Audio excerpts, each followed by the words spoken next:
दोस्तों, हमारे channel study रूप एजुकेशन में आप सभी का स्वागत है। आज के इस वीडियो में हम भारतीय मृदा के बारे में पढ़ेंगे, उसका वर्गीकरण देखेंगे, साथ ही उसकी विशेषताओं पर भी चर्चा करेंगे। तो चलिए शुरू करते हैं कि मृदा किसे कहा जाता है। तो भूपृष्ठ के सबसे ऊपरी चट्टानी परत को मृदा कहा जाता है। अगर हम इसका वर्गीकरण देखें तो भारतीय मृदा को मूल रूप से 8 वर्गों में विभाजित किया गया है। पहली मृदा है काली या फिर उसे ही कहा जाता है रेगुर मृदा। दूसरी मृदा है जलोढ़ मृदा। तीसरी मृदा है लाल पीली मिट्टी। चौथी है लेटेराइट मिट्टी।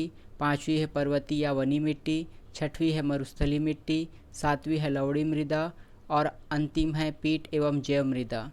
इसके बारे में हम विस्तार से पढ़ते हैं। सबसे पहले हम पढ़ते हैं जलोढ़ मृदा के बारे में। जलोढ़ मृदा को कछारी या फिर कॉप मिट्टी कहा जाता है। इसके अन्य नाम है, याद रखिएगा कि इसे कछारी और कॉप मिट्टी भी कहा जाता है। इस मिट्टी का विस्तार भारत में सर्वाधिक क्षेत्र पर है। भारत के लगभग 40% क्षेत्र में यह मिट्टी विस्तारित है। याद रखिएगा, भारत में सबसे अधिक क्षेत्र में विस्तारित मिट्टी है जलोढ़ मृदा। इसका विस्तार उत्तर प्रदेश, पंजाब, हरियाणा, पश्चिम बंगाल और गंगा यमुना दोआब क्षेत्र में है। अगर मैप के माध्यम से इसकी स्थिति देखें तो यहाँ पर आप देख सकते हैं, इस क्षेत्र में उत्तर प्रदेश, पंजाब, हरियाणा और पश्चिम बंगाल में जो गंगा नदी प्रवाहित होती है उसके आसपास का जो दोआब क्षेत्र है वहाँ पर जलोढ़ मृदा पाई जाती है। इस क्षेत्र में खाद्यान्न का सर्वाधिक उत्पादन किया जाता है। इस कारण इस मृदा को खाद्यान्न उत्पादन मृदा भी कहा जाता है। अगर हम जलोढ़ मृदा की अन्य विशेषताओं की बात करें तो यह मृदा सर्वाधिक उपजाऊ मिट्टी है। आयु के आधार पर जलोढ़ मृदा को 2 वर्गों में विभाजित किया गया है। पहला विभाजन है प्राचीन जलोढ़, जिसे बांगर मिट्टी कहा जाता है। दूसरा विभाजन है नवीन जलोढ़, जिसे खादर मिट्टी कहा जाता है। बाढ़ के द्वारा जो मिट्टी बहाकर लाई जाती है उसे नवीन जलोढ़ या फिर खादर मिट्टी कहा जाता है, जबकि जो पुरानी जलोढ़ होती है उसे बांगर मिट्टी कहा जाता है। खादर मिट्टी सर्वाधिक उपजाऊ मिट्टी होती है, जिसे बाढ़ के पानी के द्वारा बहाकर लाया जाता है।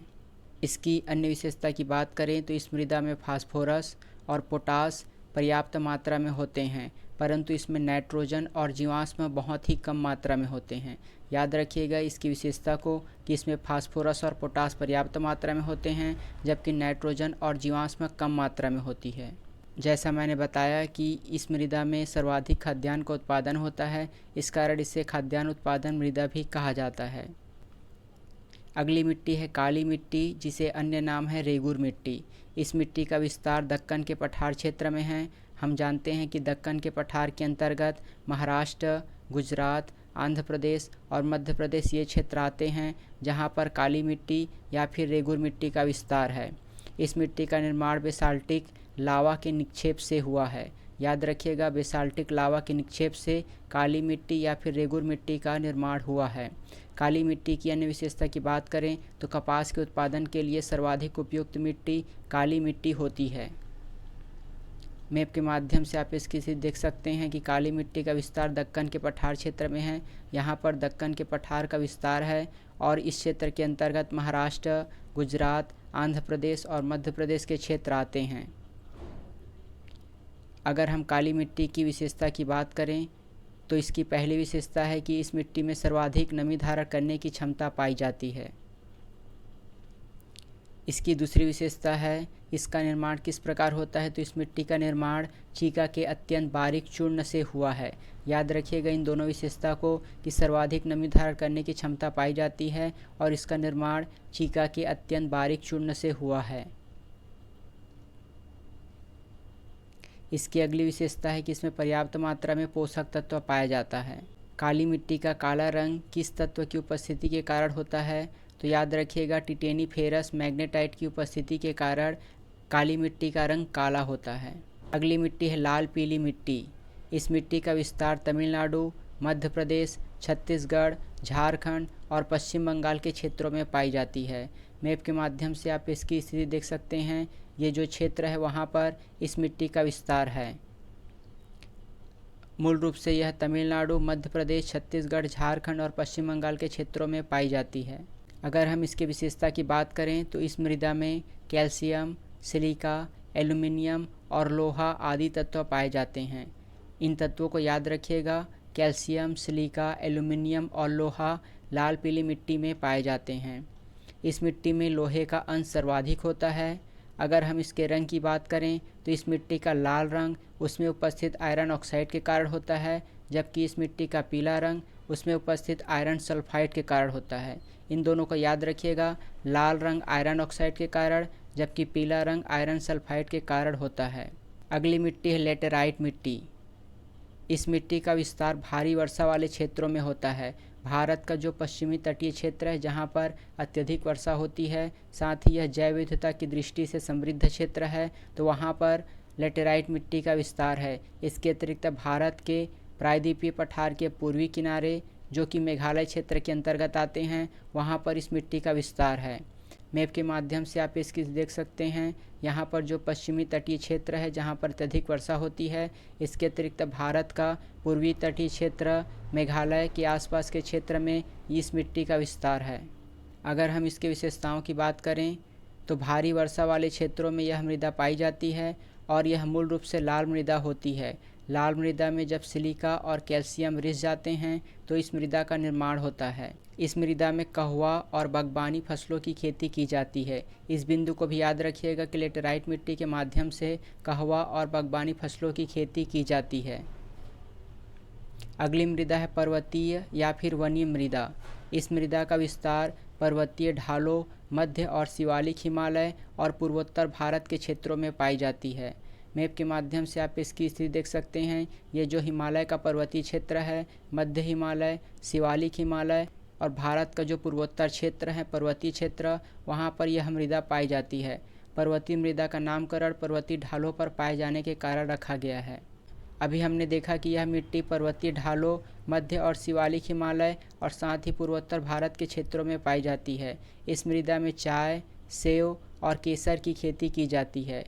हम जानते हैं कि केसर की खेती जम्मू कश्मीर में की जाती है, जबकि सेब हिमाचल प्रदेश में की जाती है। तो वहाँ के पर्वतीय क्षेत्रों के पर्वतीय ढालों में इन सभी की खेती की जाती है। अगली मृदा है मरुस्थलीय मृदा। इस मृदा का विस्तार मरुस्थलीय क्षेत्र अर्थात पश्चिमी राजस्थान, दक्षिणी पंजाब और उत्तरी गुजरात में है। भारत का जो थार का मरुस्थल है वहाँ पर मरुस्थलीय मृदा पाई जाती है। इस मृदा में बजरी और बालू अत्यधिक मात्रा में होते हैं, जिसके कारण यह अनुपजाऊ मृदा होती है।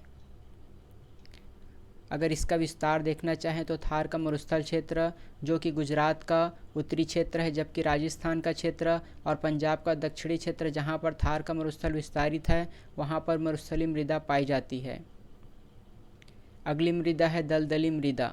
अगर हम इसका विस्तार देखें तो यह मृदा समुद्र तट या फिर जंगली क्षेत्रों में मिलता है। अत्यधिक वर्षा वाले और उच्च आर्द्रता वाले क्षेत्रों में यह मृदा पाई जाती है। अत्यधिक वर्षा होने के कारण ही दलदल का निर्माण होगा और उसी से दलदली मृदा प्राप्त होती है। हमारे देश में समुद्र तटीय क्षेत्र या फिर जंगली क्षेत्रों में यह मृदा पाई जाती है। इसका विस्तार बिहार, उड़ीसा और पश्चिम बंगाल के तटवर्ती क्षेत्रों में है। इसका विस्तार आप देख सकते हैं। पश्चिम बंगाल, उड़ीसा और बिहार के क्षेत्रों में यह मृदा पाई जाती है। अगली और अंतिम मृदा है लवणीय मृदा। यह मृदा पंजाब, हरियाणा के क्षेत्रों में पाई जाती है, जहाँ पर अत्यधिक सिंचाई की जाती है। अत्यधिक सिंचाई के कारण जो भूमि के अंदर का जल होता है वह ऊपर आ जाता है और उसके साथ साथ रासायनिक पदार्थ वह भी बाहर आ जाती है सतह पर, जिसके कारण वह मृदा लवणीय हो जाती है और उसकी गुणवत्ता खराब हो जाती है। इसके अतिरिक्त इस मृदा का विस्तार कच्छ के रण अर्थात गुजरात में भी है। इसका विस्तार आप देख सकते हैं। पंजाब और हरियाणा का अत्यधिक सिंचाई वाला क्षेत्र, इसके अतिरिक्त कच्छ का रण गुजरात में यह मृदा पाई जाती है। जैसा मैंने बताया कि अत्यधिक सिंचाई वाले क्षेत्रों में जब सिंचाई की जाती है तो भूगर्भिक जल भी ऊपर आ जाते हैं, जिसके साथ साथ कुछ रसायन भी ऊपर आ जाते हैं, जिससे जो मृदा होती है वह खराब हो जाती है। और इस खराब मृदा में जब जिप्सम मिलाया जाता है तो उसके द्वारा इस मृदा को कृषि योग्य बनाया जाता है। अर्थात लवणीय मृदा में जब हम जिप्सम मिला देंगे तो वह कृषि योग्य मृदा बन जाएगी। इस मृदा को स्थानीय स्तर पर अलग अलग नामों से जाना जाता है। इसके नाम को याद रखिएगा। इसे ऊसर, चौपन और खार आदि अन्य नामों से जाना जाता है। अलग अलग राज्यों में इस मृदा को अलग अलग नामों से जाना जाता है। तो आज के इस वीडियो में हमने मृदा के बारे में पढ़ा, उसका वर्गीकरण और उनकी विशेषताओं को पढ़ा। अगर आपको हमारी ये वीडियो अच्छी लगी और आगे भी ऐसे ही और वीडियो पाना चाहते हैं तो हमारे चैनल को सब्सक्राइब कीजिए और बगल का नोटिफिकेशन बेल भी ऑन कर दीजिए ताकि हमारे द्वारा डाली गई सारी वीडियो आप तक पहुँचे सबसे पहले। धन्यवाद।